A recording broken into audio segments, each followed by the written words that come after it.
সুধীবৃন্দরা আসসালামু আলাইকুম।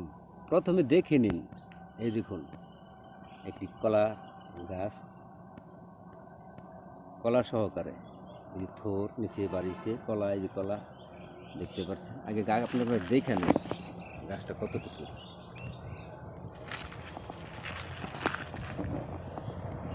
দেখেন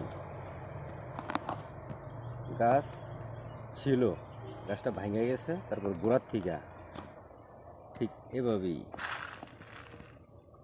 দেখুন, দেখুন আবার একটি কলার বুগি আছে, আর তার সাথে বড় গাছটা ছিল ভেঙে গেছে তুফানে, এই যে ভেঙে গেছে, এই দেখুন ভেঙে গেছে, ঠিক আছে। তারপরও রিজিকের মালিককে আল্লাহ, তাই এই দেখুন কলা